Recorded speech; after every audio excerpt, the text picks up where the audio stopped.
نیکیوں کے اس موسم بہار رمضان المبارک میں ضرورت ہے کہ ہم انسانیت کی سب سے عظیم ہستیاں انبیاء کرام کے قصے سنیں تاکہ ان کی روشنی میں ہم اپنی زندگی میں سدھار لا سکیں۔ تو آئیے سنتے ہیں پروگرام نبیوں کے قصے۔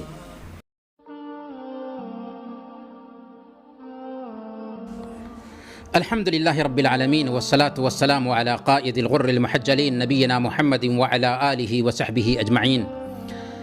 محترم ناظرین، السلام علیکم ورحمۃ اللہ وبرکاتہ۔ پروگرام نبیوں کے قصے میں آپ سب کا استقبال ہے۔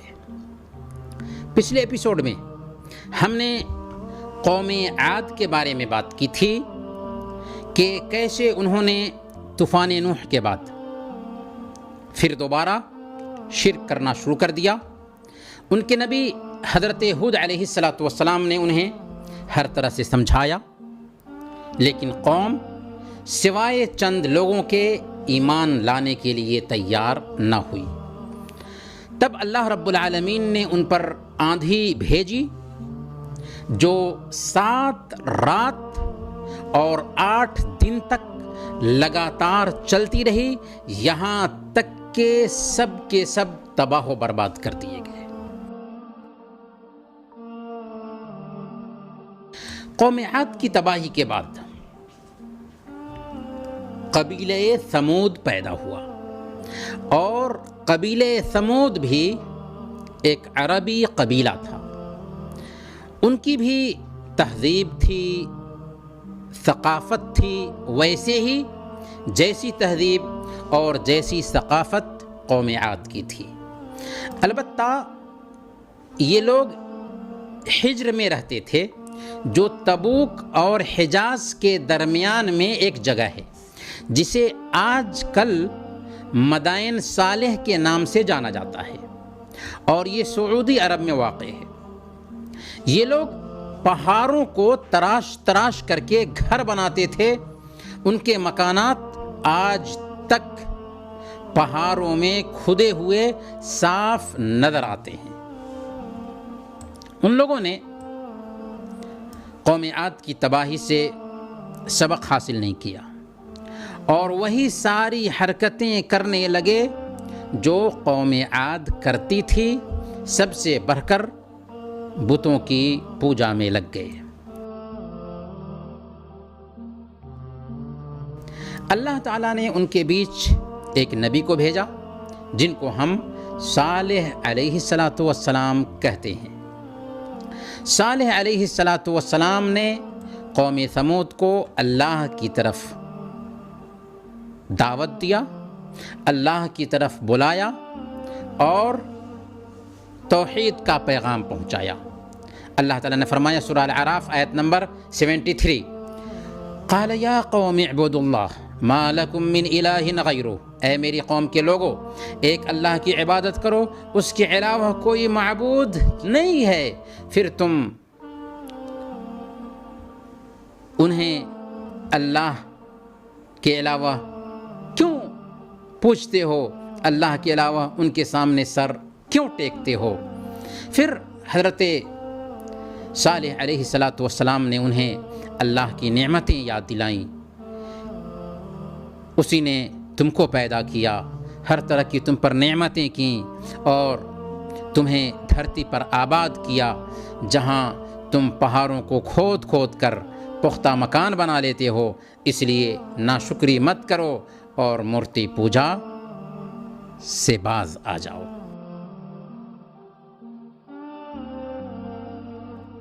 حضرت صالح علیہ السلام نے ان کی دکھتی رگ پر انگلی رکھ دیا تھا۔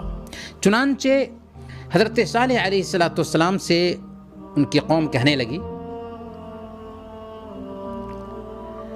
قالوا یا صالح قد كنت فینا مرجوا قبل هذا۔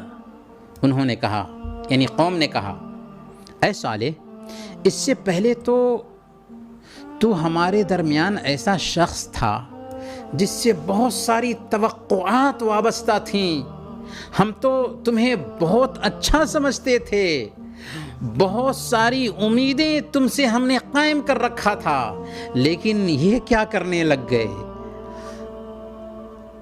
تم نے تو ہماری ساری امیدوں پہ پانی پھیر دیا۔ اتنہانا ان نعبد ما یعبد آباؤنا، کیا تمہیں اس بات کی پری ہے کہ تم ہمیں اپنے ان معبودوں کی پوجا سے روکنا چاہتے ہو جن کی پوجا ہمارے باپ دادا کرتے آئے ہیں؟ ہم ان کی پوجا کرنا چھوڑ دیں؟ بس وہی انداز جو قوم عاد کا تھا، انہوں نے بھی اسی انداز میں حضرت صالح علیہ السلام سے معاملہ شروع کیا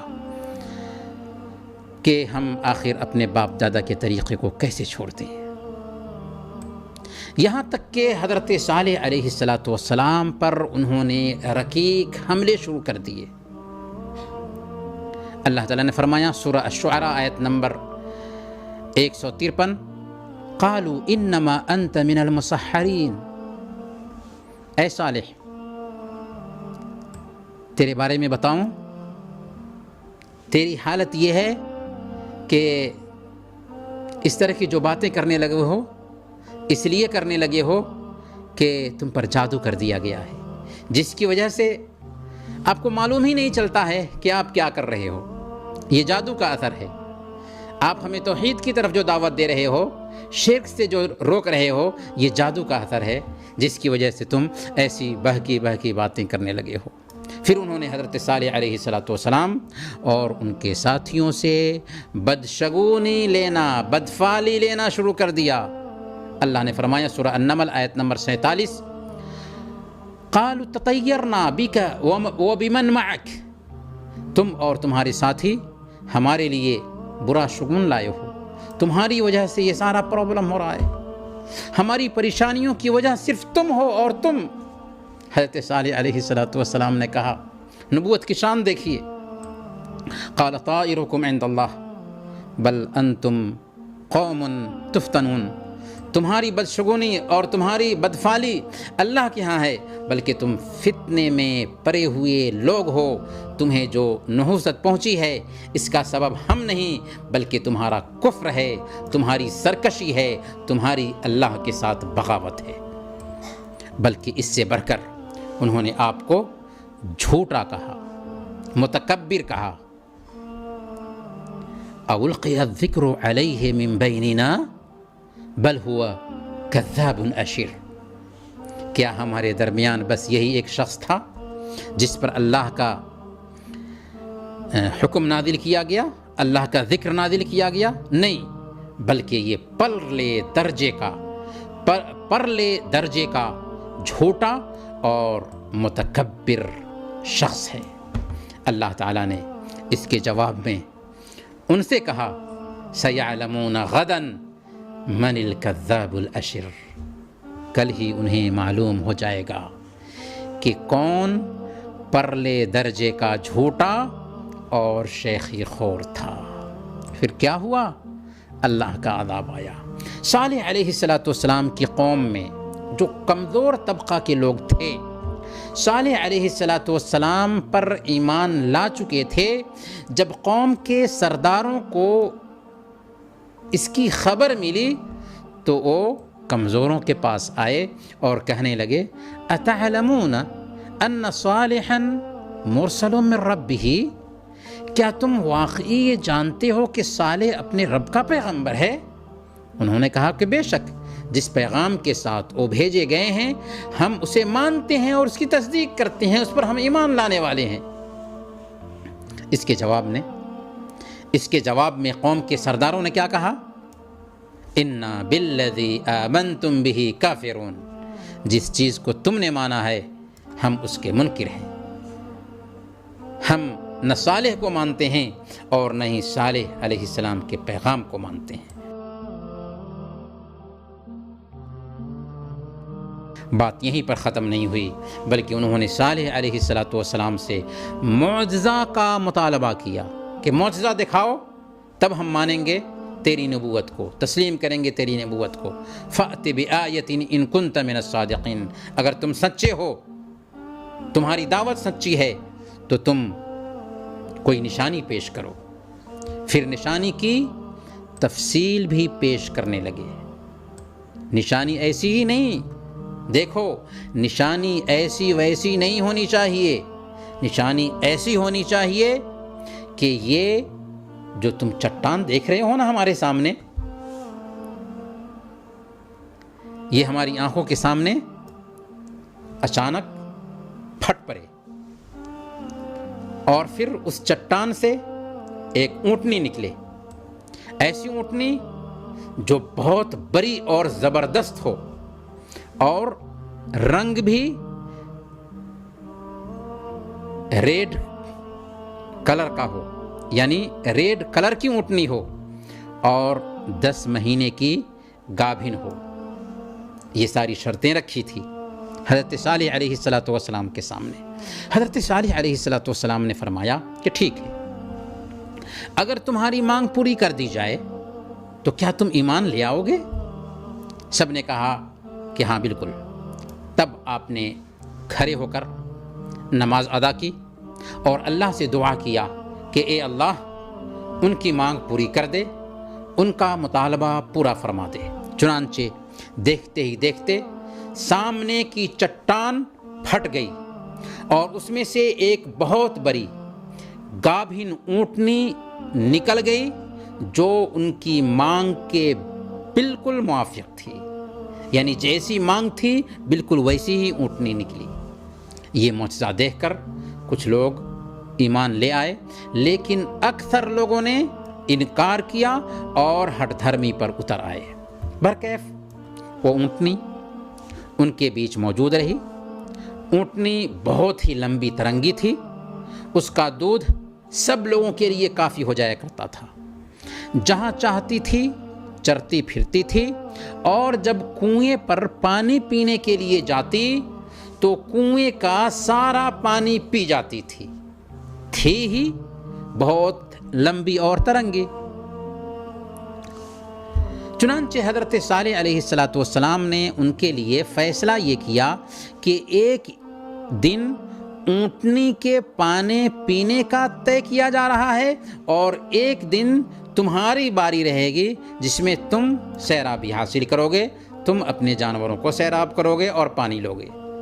قال هذه ناقة لها شرب ولكم شرب يوم معلوم، یہ اونٹنی ہے، ایک دن اس کے پینے کا ہے اور ایک دن تم سب کے پینے کا ہے۔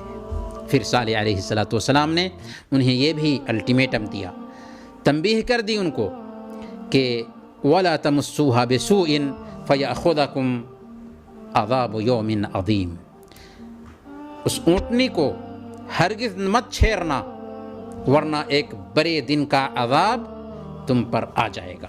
لیکن قوم اریل تھی، اکرفو تھی، سرکش اور بدمعاش تھی، کب مانتی؟ حضرت صالح علیہ السلام کی بات وہی کیا جس سے حضرت صالح علیہ السلام نے روکا تھا۔ چنانچہ ایک دن سماج کے 9 لوگ اکٹھا ہوئے، سب کے سب فسادی تھے، سرکش تھے، باقی قبیلے کو بھی انہوں نے قائل کر لیا اور اونٹنی کو قتل کرنے کے لیے گھات میں بیٹھ گئے۔ جب اونٹنی پانی پی کر جا رہی تھی تو ایک نے اسے تیر مارا جس سے اونٹنی گر گئی، دوسرے نے اس پر تلوار سے حملہ کیا اور اس کی کونچیں کاٹ دی، اور تیسرے نے اس کے گلے پر نیزہ مار کر اس اونٹنی کو قتل کر دیا، اور پھر صالح علیہ السلام سے عذاب کا مطالبہ بھی کرنے لگے، جیسا کہ اللہ تعالیٰ نے سورہ اعراف آیت نمبر 77 میں بیان فرمایا، فَعَقَرُوا النَّاقَةَ وَعَتَوْا عَنْ أَمْرِ رَبِّهِمْ وَقَالُوا يَا صَالِحُ ائْتِنَا بِمَا تَعِدُنَا إِن كُنتَ مِنَ الْمُرْسَلِينَ۔ پھر انہوں نے اس اونٹنی کو مار ڈالا اور پورے تمرد اور سرکشی کے ساتھ اپنے رب کے حکم کی خلاف ورزی کر گزرے اور صالح علیہ السلام سے کہہ دیا کہ لے آؤ وہ عذاب جس کی تو ہمیں دھمکی دیتا ہے، اگر تو واقعی پیغمبروں میں سے ہے، اگر تو واقعی رسولوں میں سے ہے۔ محترم بھائیوں، انہوں نے اپنی آنکھوں کے سامنے اونٹنی کو چٹان سے نکلتے ہوئے دیکھا تھا۔ ان کی نظر میں یہ کوئی جادو نہیں تھا کہ وہ اتنی بڑی اونٹنی کو اپنے سامنے دیکھ رہے تھے جس کا دودھ بھی سب کے لیے کافی ہو جاتا تھا۔ انہیں یہ بھی کہہ دیا گیا تھا کہ اگر اونٹنی کو نقصان پہنچایا تو اللہ کا عذاب آ جائے گا، لیکن وہ کب ماننے والے تھے؟ سب نے مل کر اونٹنی کو مار ڈالا۔ تب حضرت صالح علیہ السلام نے ان سے کہا تمتعوا فی دارکم ثلاثۃ ایام، اپنے گھروں میں 3 دن اور فائدہ اٹھا لو، بس 3 دن کا موقع ہے، موج مستی کر لو۔ یہ الٹیمیٹم تھا، دھمکی تھی ان کے لیے، لیکن اس پر بھی ہوش انہیں نہ آیا اور اس سے بھی برا اور گھٹیا پلان اور منصوبہ بندی شروع کر دی اور قسمیں کھاتے ہوئے کہنے لگے۔ اللہ تعالیٰ نے اس پلاننگ کو بھی اپنی کتاب میں ذکر کیا، سورہ النمل آیت نمبر 49، لَنُبَيِّتَنَّهُ وَأَهْلَهُ ثُمَّ لَنَقُولَنَّ وَأَهْلَهُ ثُمَّ لَنَقُولَنَّ لِوَلِيِّهِ مَا شَهِدْنَا مَهْلِكَ أَهْلِهِ وَإِنَّا لَصَادِقُونَ۔ عہد کرو کہ ہم رات میں صالح اور ان کے گھر والوں پر شبخون ماریں گے، حملہ کریں گے، یعنی ہم رات میں صالح کے گھر گھس کر اس کے اہل و عیال سمیت سب کو قتل کر دیں گے۔ اگر ان کے رشتہ داروں نے قصاص یا دیت کی مانگ کی تو ہم مکر جائیں گے اور کہیں گے کہ ہمیں کچھ بھی پتہ نہیں ہے، ہم تو جائے واردات پر تھے بھی نہیں، ہمیں کیا پتہ، اور ہم بالکل سچ سچ کہہ رہے ہیں۔ یہ پلاننگ چل رہی تھی۔ پیارے بھائیوں، جرم حد سے بڑھ چکا تھا، پانی سر سے اونچا ہو چکا تھا، چنانچہ سب سے پہلے اللہ تعالیٰ نے حضرت صالح علیہ السلام کو شہید کرنے کی پلاننگ کرنے والوں پر پتھر برسا کر کے سب کے سب کو تباہ و برباد کر دیا۔ دوسرے لوگوں کو 3 دن تک مہلت دی گئی تھی۔ جب پہلا دن آیا تو ان کے چہرے زرد ہو گئے، دوسرا دن آیا تو ان کے چہرے سرخ ہو گئے، جب تیسرا دن آیا تو ان کے چہرے سیاہ ہو گئے۔ 3 دن گزر چکا تھا، مہلت کے دن ختم ہو چکے تھے۔ انہوں نے خوشبو لگائی اور تیار ہو کر بیٹھ گئے کہ دیکھتے ہیں کون سا عذاب آتا ہے۔ جب سورج نکلا تو آسمان سے ایک زوردار چیخ آئی اور نیچے سے یعنی زمین سے زلزلہ آ گیا۔ وہ جیسے گھروں میں بیٹھے تھے ویسے ہی بیٹھے کے بیٹھے رہ گئے اور ان کی روحیں نکل گئی، وہ ہل بھی نہ سکے۔ اللہ تعالیٰ نے فرمایا سورہ ہود آیت نمبر 67 اور 68، وَأَخَذَ الَّذِينَ ظَلَمُوا الصَّيْحَةَ فَأَصْبَحُوا فِي دِيَارِهِمْ جَاثِمِينَ كَأَن لَّمْ يَغْنَوْا فِيهَا۔ رہے وہ لوگ جنہوں نے ظلم کیا تھا تو ایک سخت دھماکے نے ان کو دھر لیا اور وہ اپنی بستیوں میں اس طرح بے حس و حرکت پڑے رہ گئے گویا کہ وہ کبھی تھے ہی نہیں، کبھی ان کا وجود گویا کہ تھا ہی نہیں۔ یہی انجام ہوتا ہے مردود اقوام کا، نہ گورے سکندر، نہ ہے قبر دارا، مٹے نامیوں کے نشان کیسے کیسے۔ محترم ناظرین، انہی چند کلمات کے ساتھ ہم آپ سے رخصت ہوتے ہیں، اگلے ایپیسوڈ میں انشاءاللہ پھر ملیں گے، تب تک کے لیے اجازت دیجیے۔ وصلی اللہ علی نبینا محمد وعلی آلہ وصحبہ اجمعین۔